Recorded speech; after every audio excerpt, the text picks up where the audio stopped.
तो चलिए अब आगे बढ़ेंगे। पाकिस्तान नौसेना की पहली चीन निर्मित हंगोर क्लास पनडुब्बी अब कराची में दस्तक दे चुकी है। इसे पाकिस्तान की समुद्री ताकत बढ़ाने वाला बड़ा कदम बताया जा रहा है। नौसेना की पहली हंगोर क्लास पनडुब्बी 11 जून को कराची पहुंच गई। इसे इसी साल 30 अप्रैल को चीन के हैनान द्वीप पर पाकिस्तान नौसेना में औपचारिक रूप से शामिल किया गया था। नाजरीन, बहरे हिंद के गहरे पानियों से भारत के लिए मौत का पैगाम जारी कर दिया गया है। इंडियन वजीर दिफा राजनाथ सिंह, जो सरक्रैक के रास्ते कराची पर कब्जे के ख्वाब देख रहे थे, आज उन्हें और उनकी पूरी नेवल कमांड को सांप सूंघ चुका है, क्योंकि अब समंदर पर किसी और का नहीं बल्कि सिर्फ और सिर्फ पाकिस्तान का राज होगा। न सिर्फ बहरे हिंद बल्कि बहीरा अरब का सारा तवाज़ुन एक झटके में उलट गया है और नई दिल्ली के सिक्योरिटी हलकों में इस वक्त हाहाकार मची हुई है। आखिर ऐसा क्या हुआ जिसने रातों रात इंडियन नेवी की नींदें उड़ा दी, और समंदर की गहराइयों में छुपा वो कौन सा साइलेंट किलर है जो अब दुश्मन की हर हरकत पर नज़र ही नहीं रखेगा बल्कि उसे निस्तो नाबूद करने की मुकम्मल सलाहियत रखता है। दोस्तों, इंतज़ार की घड़ियां अब ख़त्म हो चुकी हैं। पाकिस्तान नेवी के दिफा को नाकाबिल तस्खीर बनाने के लिए एक ऐसा तारीखी लम्हा आ चुका है जिसका तवील अरसे से इंतज़ार था। हमारी बहरी हदूद की मुहाफ़िज़ पहली जदीद तरीन हंगूर क्लास आबदोज़ PNS हंगूर अब बाकायदा तौर पर पाकिस्तान पहुँच चुकी है। गुज़श्ता रोज़ जब ये कराची की बंदरगाह पर पहली मरतबा लंगर अंदाज होने के लिए बढ़ी तो मनाज़र देखने वाले थे। पाकिस्तान नेवी ने अपनी इस नई मलका को वो शानदार प्रोटोकॉल और बाकायदा एस्कॉर्ट फ्राहम किया जिसकी वीडियो देखकर ही दुश्मन के कलेजे कांप जाएं। स्क्रीन पर आप देख सकते हैं कि किस तरह कराची डॉक यार्ड की तरफ बढ़ती हुई इस आबदोज़ के दोनों अतराफ पाकिस्तान नेवी के Z-9EC anti submarine warfare helicopters फिजा में एक हिफाजती हिसार बनाए हुए थे। ये सिर्फ एक आबदोज़ की आमद नहीं थी, ये समंदर में पाकिस्तान की नई ताकत का ऐलान था। साल 2000 में मिलने वाली अगस्टा 90B आबदोज़ों के बाद ये पाकिस्तान की बहरी तारीख का सबसे बड़ा और सबसे अहम दिन है। चीन के साथ होने वाले इस अजीम दिफाई मुआहदे के तहत पाकिस्तान को ऐसी 8 आबदोज़ें मिलनी हैं, जिनमें से 4 चीन में और 4 खुद पाकिस्तान के अपने डॉक यार्ड में तैयार हो रही हैं। यानी अब टेक्नोलॉजी भी हमारी होगी और समंदर भी हमारा होगा। अब सवाल ये है कि आखिर इस आबदोज़ में ऐसा क्या है जिसने राजनाथ सिंह के होश उड़ा दिए हैं। इस एक पेशरफ्त ने पाकिस्तान की तीनों मुसल्लह अफवाज के किरदार को बिल्कुल वाज़ेह और मजबूत कर दिया है। अब एयरफोर्स पर से बहरी दिफा का बोझ हल्का हो गया है, क्योंकि आर्मी ज़मीन पर और नेवी समंदर के अंदर दुश्मन के परखचे उड़ाने के लिए मुकम्मल तैयार है। इस आबदोज़ की क्या खसूसियात हैं, ये जानने के लिए आपने इस वीडियो को मुकम्मल ज़रूर देखना है, और ऐसी ही मज़ीद अच्छी खबरें देखने के लिए खोजी TV के साथ जुड़ते रहिए। नाज़रीन, पाकिस्तान नेवी में हंगूर आबदोज़ की आमद महज एक नई आबदोज़ की आमद नहीं बल्कि एक ऐसे नाम की वापसी है जो पाकिस्तान की बहरी तारीख का हिस्सा है। हंगूर समंदर की एक ऐसी शारक को कहा जाता है जो खामोशी से अपने शिकार का ताक़ुब करती है, मुनासिब मौके का इंतज़ार करती है और फिर अचानक वार करती है। सन 1971 में पाकिस्तान नेवी की आबदोज़ हंगूर और इंडियन जंगी जहाज़ INS खगरी का समंदर में होने वाला आमना सामना एक मारूफ किस्सा है, और अब तकरीबन 55 साल बाद इसी नाम की एक नई और जदीद आबदोज़ पाकिस्तान के सबमरीन बेड़े में शामिल हुई है। पाकिस्तान और चीन के दिफाई ताउन के तहत तैयार की गई PNS M हंगूर पाकिस्तान नेवी के मुताबिक जदीद जंगी निज़ामों, नए सेंसर्स, एयर इंडिपेंडेंट प्रोपेल्शन टेक्नोलॉजी और बेहतर स्टेल्थ खसूसियात से लैस है। दोस्तों, आबदोज़ों को उनके प्रोपेल्शन निज़ाम की बुनियाद पर 3 बुनियादी इक़साम में तकसीम किया जाता है। सबसे पहली कैटेगरी में होती है डीजल इलेक्ट्रिक आबदोज़ें। ये डीजल इंजन और बैटरियों से चलती हैं। ये निस्बतन कम लागत और खामोश होती हैं, लेकिन बैटरियां चार्ज करने के लिए उन्हें वक्तन फ़वक्तन सतह आब के करीब आना या स्नॉर्कल इस्तेमाल करना पड़ता है, जिससे उनके सुराग लगने का ख़तरा बढ़ जाता है। पाकिस्तान नेवी की इब्तदाई डेफनी क्लास और अगस्टा क्लास आबदोज़ें इसी से ताल्लुक़ रखती थी।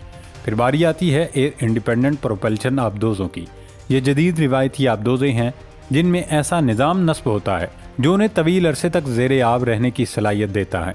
माहिरीन के मुताबिक इन आबदोज़ों को बैटरी चार्ज करने के लिए बार बार सतह आब पर आने की ज़रूरत नहीं पड़ती, जिससे उनके खुफिया रहने और दुश्मन की नज़रों से ओझल रहने की सलाहियत में नुमायाँ इजाफा होता है। हंगूर क्लास और अपग्रेड शुदा अगस्टा 90B आबदोज़ें इसी किस्म की आबदोज़ों की मिसाल हैं।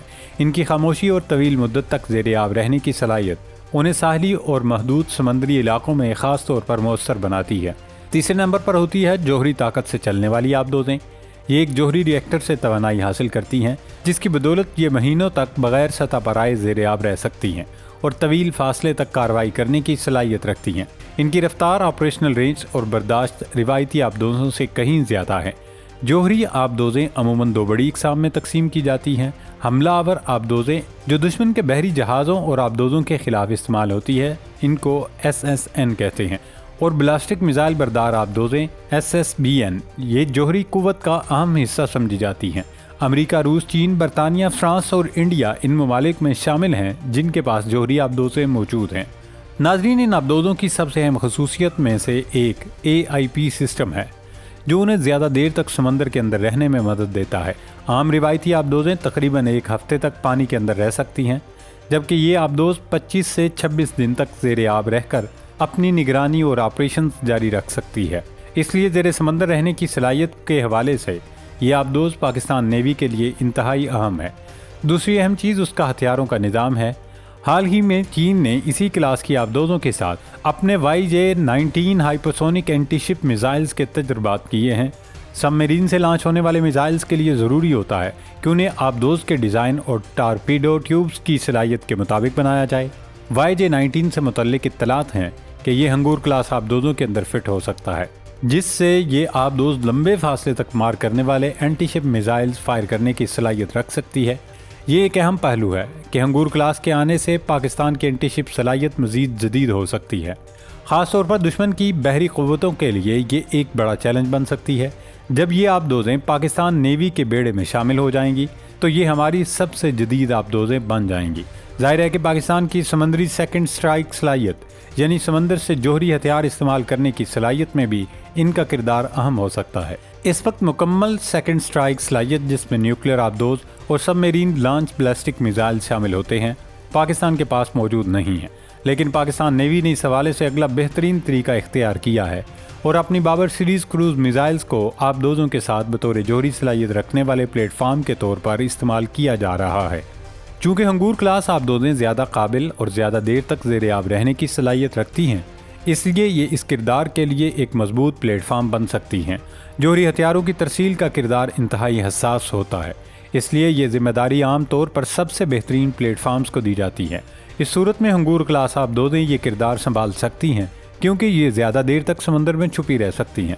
مستقبل میں یہ امکان بھی موجود ہے کہ پاکستان اپنی بابر 3 سب میرین لانچ کروز میزائلز کے مزید جدید اور طویل فاصلے والے ورژن متعارف کرائے، کیونکہ اس وقت بابر 3 کی رینج تقریباً 300 سے 400 کلومیٹر بتائی جاتی ہے۔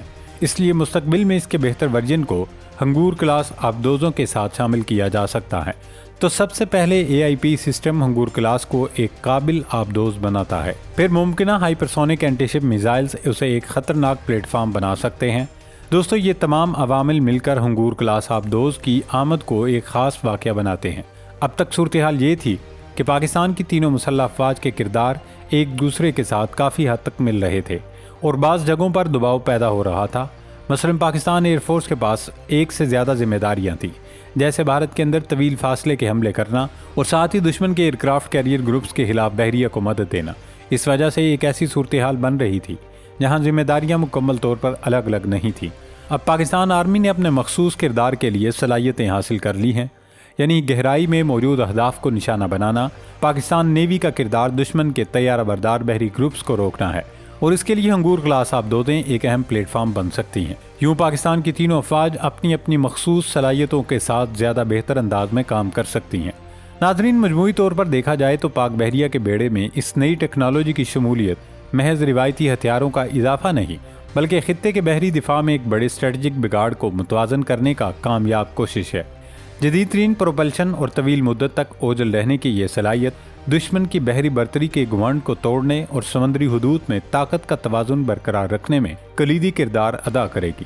سب سے اہم پہلو یہ ہے کہ اس پیش رفت سے پاکستان کی دفاعی حکمت عملی اب زیادہ مربوط ہو گئی ہے، جس سے فضائیہ اور بڑی فوج پر سے اضافی بوجھ کم ہوگا۔ سمندر کی گہرائیوں سے جوہری رد عمل سیکنڈ سٹرائک دینے کی اس نئی صلاحیت نے ملک کے مجموعی دفاع کو ناقابل تسخیر بنا دیا ہے۔